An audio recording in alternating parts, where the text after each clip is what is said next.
Greetings, everyone, and welcome. I'm the Chancellor Soul Mike Boone. You tune in to another edition of Soul Facts, a show highlighting the history and music of legendary artists and preserving their legacies.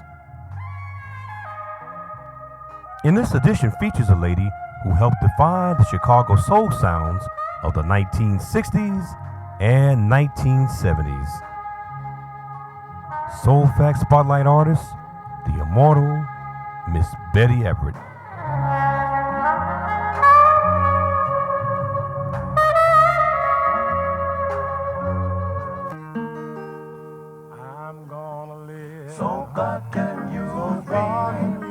Born Thursday, November 23rd, 1939 in Greenwood, Mississippi, Betty Everett's genesis in music began at Travis Rest Baptist Church, where she sang gospel and accomplished the piano at the age of 9.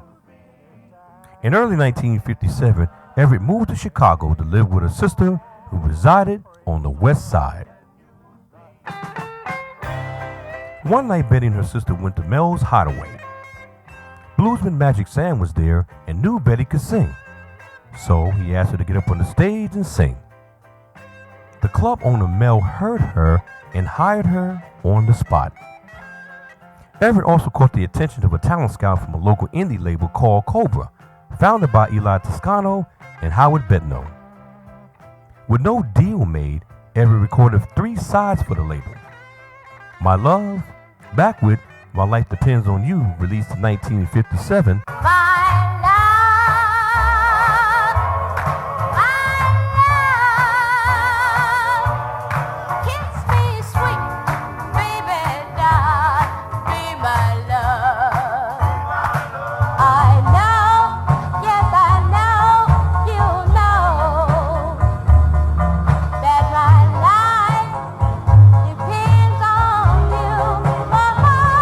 Ain't Gonna Cry, back with Killer Dilla in 1958. Now listen here, darling, I ain't gonna cry no more.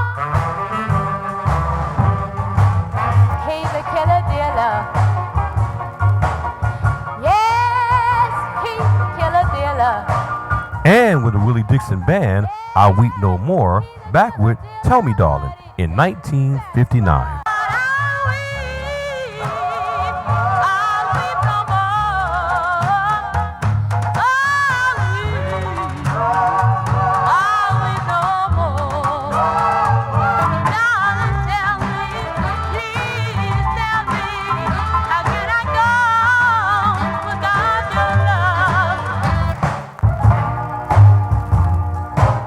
Soon after, the Cobra label shut down in 1959. Betty continued singing in clubs around the city under the management of a disc jockey named George G.G. Graves. Graves teamed Everett with a Chicago group called the Daylighters, where they gigged together around town. They recorded a single for Carl Jones' label, CJ Records, Why'd You Have to Go, back with Please Come Back, issued in 1960.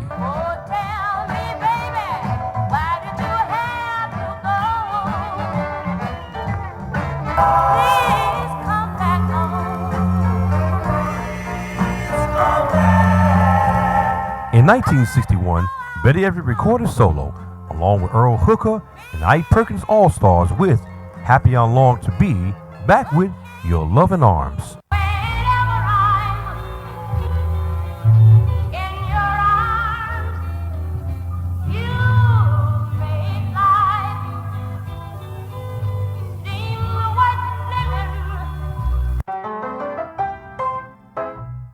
In 1961, Betty became saved. In an interview with Robert Pruder for his classic 1992 book, Chicago Soul, Everett said, I found God in 1961 and got saved. I decided I wanted to do gospel for Carl Jones, but he wouldn't do it. So eventually, I just went back and did blues again.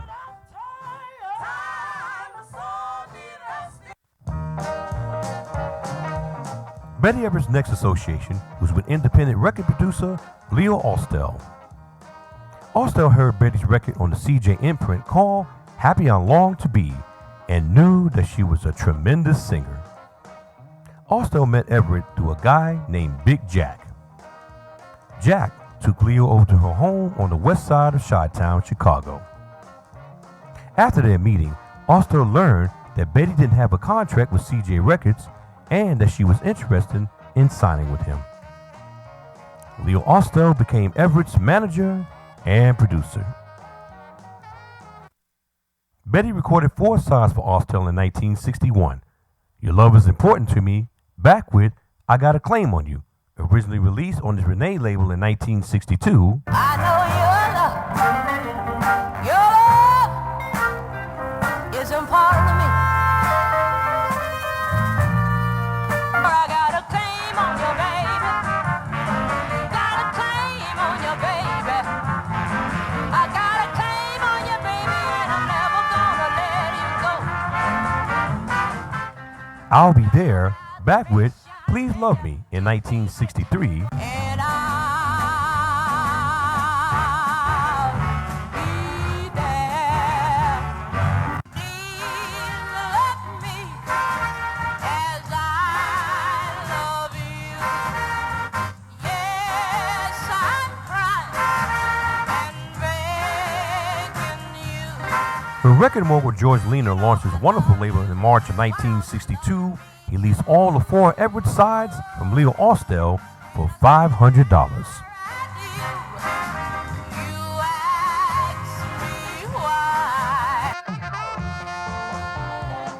After unsuccessful tries on Wonderful, Leo Austell met producer Calvin Carter of Vee-Jay Records.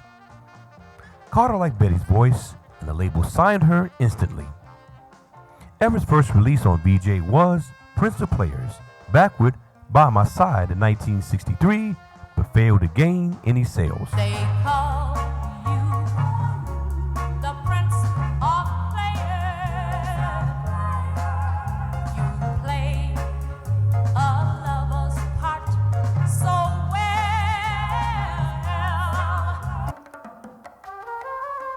Wanting to attain a pop sound for Betty Everett, Calvin Carter retrieved a song in New York composed by Clint Ballard Jr. called You're No Good. The song was offered to Vee-Jay label mate singer-songwriter D. Clark, but while rehearsing the song in the studio with Clark, Carter didn't like the negative talk about girls because they were the record buyers. So Calvin gave the song to Betty Everett. You're No Good was first recorded by Dee Dee Warwick, younger sister of Dionne, in New York in 1963.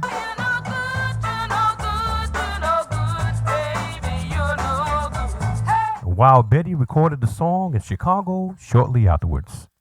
Back with Chained to Your Love, I'm just a slave, chained to your love. Betty Everett's version of You're No Good charted simultaneously with Dee Dee's, hitting number 5 on Cashbox Top 50 in R&B location on December 28th of 1963. You're no good, you're no good, you're no good, baby, you're no good. Without proper advertising from Jubilee Records, Dee Dee's record flopped, while Betty's version won hands down and became the most well-known recording by her.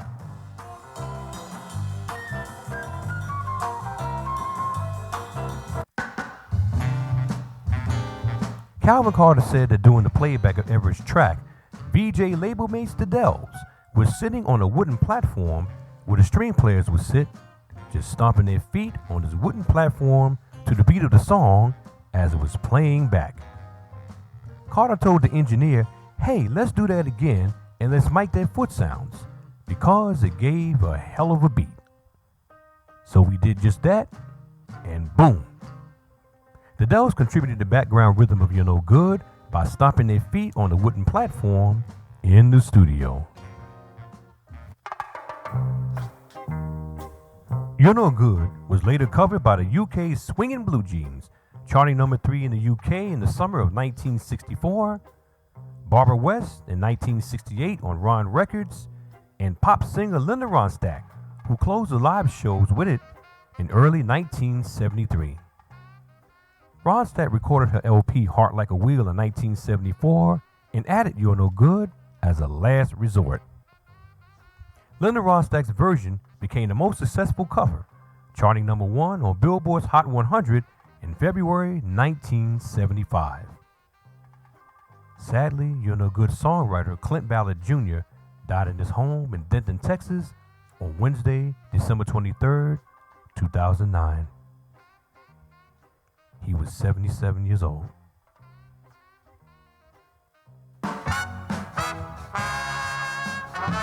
Calvin Carter went to New York fishing for more material and got his hooks on another fine catch with It's In His Kiss, the Shoop Shoop Song, composed by Rudy Clark. The song was first offered to the girl group the Shirelles, but they rejected it. Then it was recorded by Mary Clayton on Capitol Records and issued on Monday, June 10, 1963. It's In His Kiss was presented to Betty, who thought the song lyrics was ridiculous, but reluctantly recorded it anyway. The background vocals were provided by the Blossoms, consisting of Darlene Love, Renita James, and Gene King, stated by Mary Clayton, and member Darlene Love's classic 1998 autobiographical book, My Name is Love, The Darlene Love Story, by author Rob Scherberger. Other music historians claim that a trio of teenage girls named the Opals, Rose Addison, lead singer, Ramaya Tilson, and Rose Jackson, who recorded on Belltone and the OK Imprints. They hail from East Chicago, Indiana. Well, music fans, you be the judge. Once again, the Dells were used in the rhythmic portion of the song by stomping their feet on telephone books for the song's infamous stomp sound. Back with Hands Off. Take your hands off of it. He don't belong to you. The Shoop Shoop Song Is In His Kiss charted number 1 on Cashbox on April 11, 1964 for 3 weeks and sold 1 million copies. It charted number 6 pop also on April 11th. If you wanna know if he loves you so, it's in his kiss. That's where it is. Ramona King, R&B singer from San Francisco, recorded In This Kiss and released it on Warner Brothers Records in February of 1964, a week prior to the release of Betty Everett's version. Now, fear of losing sales to the King version, Vee-Jay Records issued Everett's single under the title The Shoop Shoop Song, referring to the song's background vocals and to distinguish Betty's version. Well, of course, Betty Everett won the competition due to her status as a hitmaker with massive radio airplay and promotion from the company.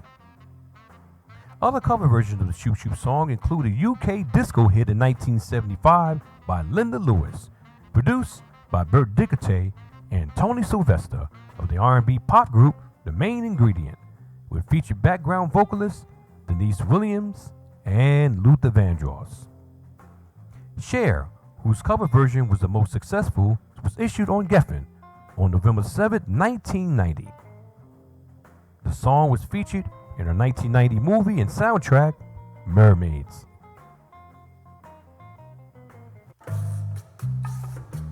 Betty Everett's first self-titled album on Vee-Jay, entitled It's In His Kiss, Shoop Shoop, was released in March of 1964.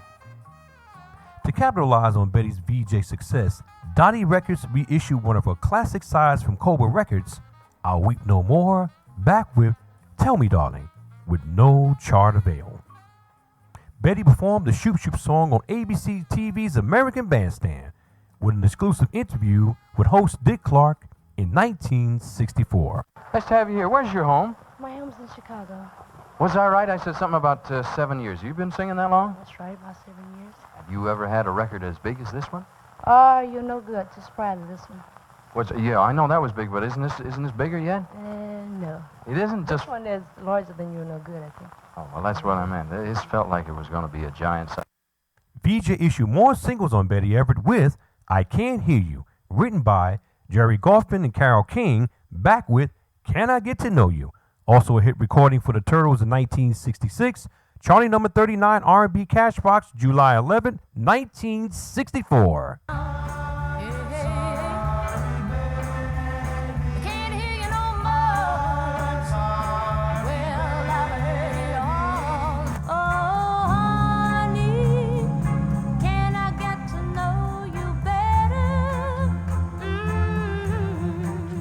It Hurts to Be in Love, also recorded by Annie Laurie in 1957 on Deluxe, back with Until You Were Gone, uncharted in 1964. It's hard to believe it hurts to be in love. And I didn't know I could miss you so until you were gone.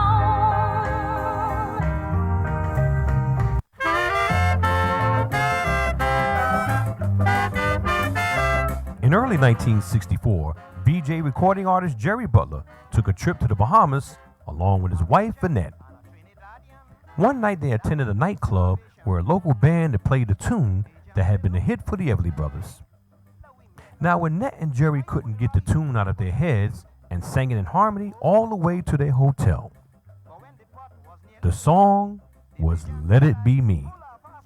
When they returned back to the States, Jerry had told Calvin Carter about the tune and suggested to him that I sing a duet with someone. Carter said, "I got just the person for you. Her name is Betty Everett." So Carter got Betty and Jerry together and recorded the song on them. Let It Be Me was a popular song originally published in French in 1955 as J'étais Patience, interpreted by Gilbert Picard. The English language version used lyrics by songwriter Mandy Curtis, was performed by singer Jill Corey in the CBS television series Climax, and sold moderately. Of course, the Everett Brothers popularized the song worldwide in 1960. Back with the blues singer Jimmy Reed's 1964 masterpiece remake of Ain't That Lovin' You Baby, Let It Be Me hit #1 R&B on Cashbox on October 24th, 1964. The song also charted #5 pop in October of 1964. It sold 1 million copies. It's one of the most heartfelt songs performed by a duet ever made. Ain't that loving you, baby? Ain't that loving you, baby? And so I beg you, let it be me. An LP entitled Delicious Together was released in July of 1964, spawning 2 more singles from the album, Since I Don't Have You, originally recorded by the Skyliners, back with the Gene Chandler 1964 remake of Just Be True,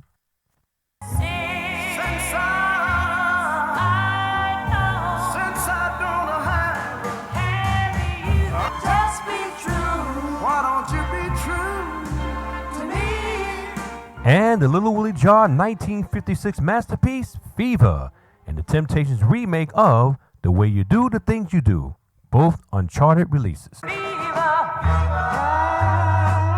When you kiss me, fever. When you hold me tight. The way you do the things you do. Oh, baby. Calvin Carter said it was Jerry Butler's idea to make the duet album and sacrificed a lot on that LP because their keys weren't compatible and had to bend over backwards to compare them. Jerry Butler also said that making the Delicious album almost ruined my career, jokingly, because everywhere I went to play, they said, "Hey man, where's Betty?" But Butler quoted, "She was just a great singer. She could make a lyric jump up and down."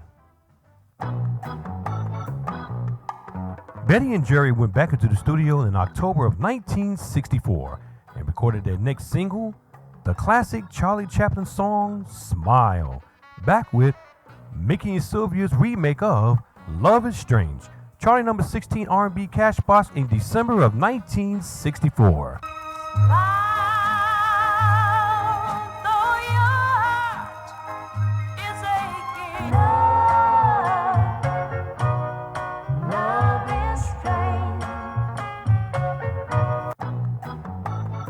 Betty Everett won a BMP Pop Award and the BMI R&B Award, both in 1964.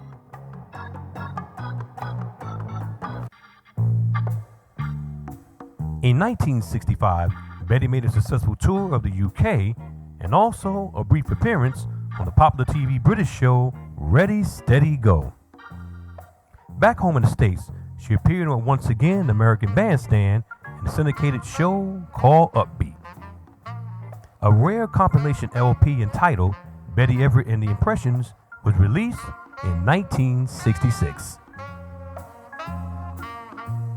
Vee-Jay released more singles on Betty Everett with Van McCoy's 1964 composition of Getting Mighty Crowded, back with Chained to Your Love, number 29 R&B Cashbox on January 9th of 1965. And so you see, it's getting mighty crowded. It's too crowded for me. It's getting mighty crowded. I'm just a slave,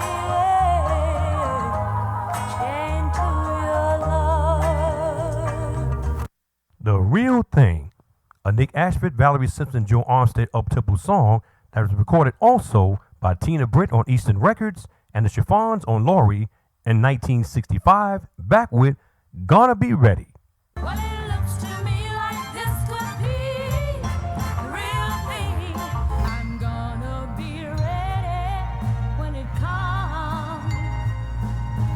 Two more compositions by Ashford, Simpson, and Armstead called Too Hot to Hold, back with I Don't Hurt Anymore in 1965. It's way down in my soul, and it's too hot to hold.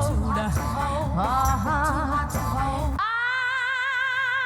don't hurt anymore. All my teardrops are dry. And The Shoe Won't Fit, back with Trouble Over the Weekend, released in 1966. Oh, baby, this is it. The shoe won't fit. Oh, the shoe won't fit. Think I'm gonna have trouble over the weekend. Trouble out of your flame. With a few uncharted releases on Vee-Jay, the company began losing its magic touch since it got tangled up in lawsuits with Capitol Records over the Beatles and the Four Seasons contract, and the ousting of Vee-Jay part owner and general manager Ewart Abner after he gambled away company funds in Las Vegas. Betty Everett asked Calvin Carter to let her do a gospel album, but once again she was turned down. Soon afterwards, Vee-Jay Records filed for bankruptcy in August of 1966 and went out of business. An LP entitled The Very Best of Betty Everett was issued.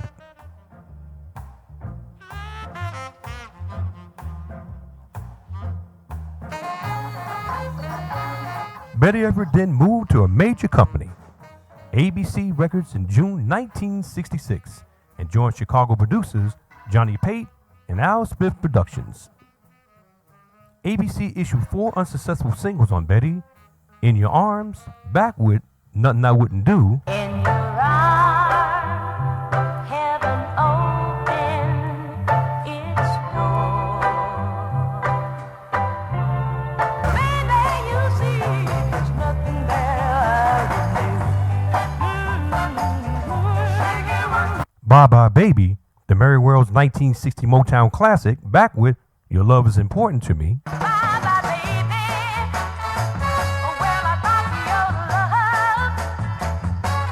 love. Love Comes Tumbling Down, back with People Around Me, My love comes tumbling down.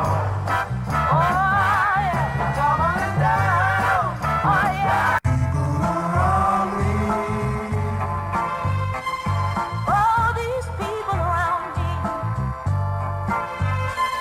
and I Can't Say, back with My Baby Love and My Best Friend, a Joshy Joe Armstead composition. I can't say you never did me anything.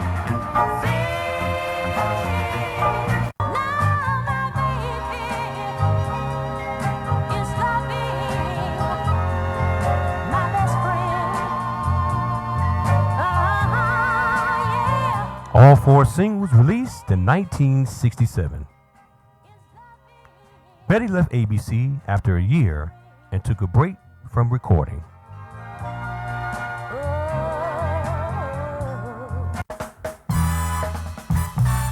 Betty Everett began work with the Brainstorm production team of Leo Austell, her manager, Archie Russell, and Hillary Johnson, and had her second biggest charted hit with There Come a Time, co-written by UNI Records lead singer of the Chi-Lites and Floyd Smith, issued in December of 1968. Back with Take Me, There Come a Time hit number 2 R&B on March 8 of 1969. Now, baby, take me, oh, take me, baby. There'll come a time in every girl's life she'll have to cry. Background vocals were provided by the great R&B pop group The Esquires, who gave you such hits as Get On Up and Get Away, Girls in the City, and more. After 3 years of uncharted releases, Betty was back with a bang. The great music collaborators, Archie Lee Hill and arranger Tom Washington. Everett's powerful vocals soared straight to the atmosphere of soul. A masterpiece within the making.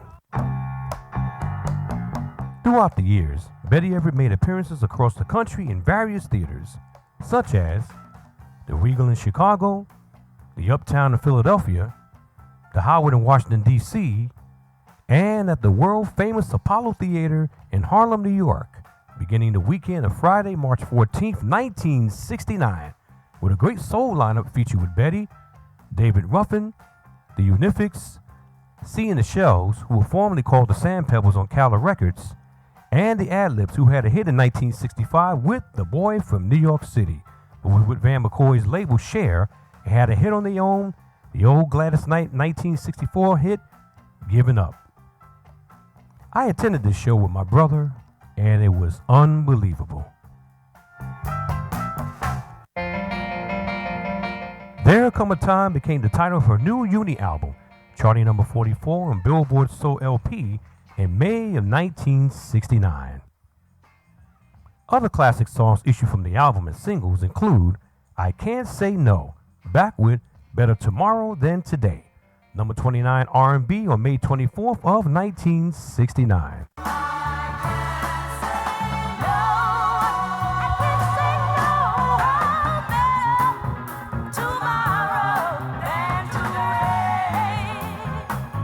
Maybe, back with 1900 Yesterday, uncharted 1969. Maybe love is here to stay, and it's 1900 yesterday. 1900 Yesterday, composed by Johnny Cameron, became a hit for a Hawaiian bar band, Liz Damon's Orient Express, taking the song straight up to the pop charts in 1970. To continue the UNI single issues, it's been a long time, back with Just a Man's Way, number 17 R&B on December 27 of 1969. 'Cause it's been so long since I've been loved. Now is it just a man's way? Sugar, back with Just Another Winter, uncharted in 1969. Sugar, when I'm feeling low, you're there to sweeten up the bad things. Another winter is here. Unlucky Girl, back with once again Better Tomorrow Than Today, number 49 R&B on May 30th of 1970. I guess I'm just an unlucky girl, falling in love. Yes, I am. One cut from the There Come a Time album, Hold On, was composed by Curtis Mayfield and was featured as an album track in the 1974 movie soundtrack Claudine, performed by Gladys Knight and the Pips. Now he's so sweet, yes, he's kind, the gentlest man a girl can find. Now he's so sweet, and he's so kind, the gentlest man a girl could ever find. In 1970, Betty Everett moved on to the Fantasy label and released 8 singles from 1970 to 1975, including the charted hit I've Gotta Tell Somebody, back with Why Are You Leaving Me, recorded by Jerry Butler later on and hitting number 22 R&B on January 9th of 1970. I just gotta tell somebody. Why are you leaving me? Why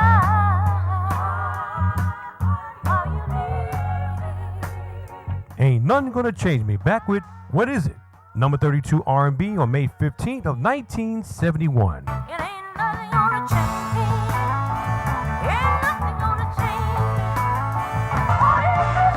What is it? What you gotta be? What is it? Danger, back with Just a Matter of Time Till You're Gone. Number 79 R&B in July of 1973. Danger. Beware of strangers. And I know it's just a matter of time until you're gone. Sweet Dan, back with Who Will Your Next Fool Be? Number 38 R&B on March 23rd of 1974. Sweet day. My loving day. Who will your next fool be? I know. And the theme song to the movie Black Girl, released in 1972. Black girl, where do you think you're going to? Fantasy released an album on Everett entitled Love Rhymes in 1974. But with 7 uncharted single releases, the imprint issued Betty's final album entitled Happy Endings in 1975, produced by Gene and Billy Page, including songs by Stevie Wonder and Brian Wilson of the Beach Boys. Sadly, both albums went nowhere.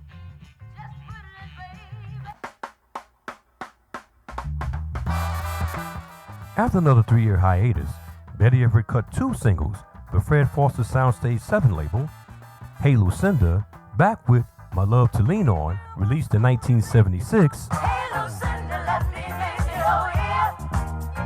I think you made a bad move. Can't you see the end is near? My love is yours to lean on. My love is yours to lean on. and Prophecy, back with Secrets, the final release for Soundstage 7 in 1977. A prophecy about you and me. Love is stepping on, so we'll be long gone. The following year, she cut True Love, You Took My Heart Away, back with You Can Do It on United Artists, charting number 78 R&B in September of 1978, her last chart entry. True love, you took my heart and left me in the rain. In 1980, Everett tried again with Hungry For You, back with Think It Over Baby on 20th Century Fox with her collaboration with Calvin Carter. Frustrated, Betty Everett left the music business in 1980. She resided with her sister in South Beloit, Illinois, where she was involved in the R&B Foundation and the Churches of Foundation of Life and New Covenant. In 1989, a handler of Everett's brought her to the attention of Worldwide TMA, a management consulting firm in Chicago. Under the direction of Steve Harvey and Scott Pollock, former chairman of the Chicago Songwriters Associate, the firm started work on reviving Everett's singing career. Within a year, she contacted with Pollock, taking on all management decisions and management financing. Betty Everett had secured an indie label deal in the U.S., and the new single, Don't Cry Now, had been recorded and penned by Larry Weiss of Trumpet Records, but it was unreleased. Betty was later booked and aired a 20-minute appearance on the hit TV show A Current Affair. She was also booked to star at the 1991 Chicago Blues Festival, which aired live worldwide in over 400 PBS radio channels, marking Everett's last live appearance on radio.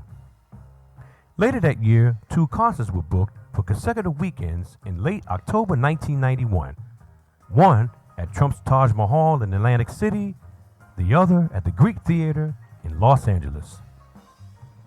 However, Betty declined to show for the engagements because of health issues. In a 1990 interview with the Chicago Tribune, Betty said, "I'm a very restless person. If I stay in one place too long, I get bored. I guess I decided to come back because I miss traveling and to think the best of my career is yet to come."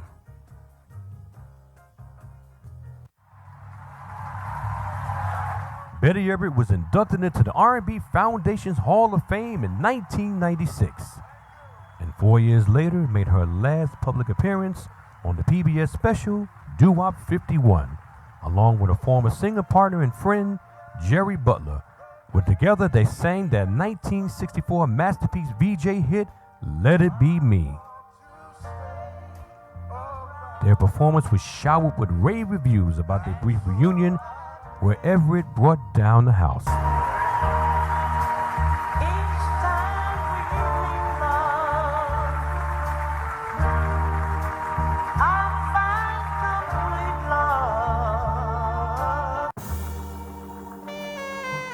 On Sunday, August 19, 2001, Betty Everett sadly died of a heart attack in her home in South Beloit, Illinois. She was 61.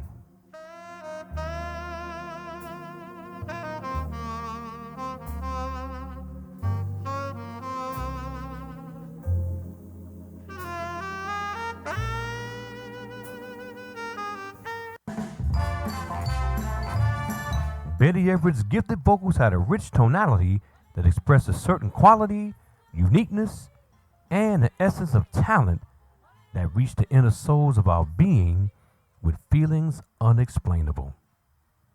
Her contributions in music continues to highlight her outstanding legacy in so many ways. Let's just be thankful that the music outlives the woman. Until we meet again musically, I am the Chancellor of Soul. If you wanna know if he loves you so, it's in his kiss. That's where it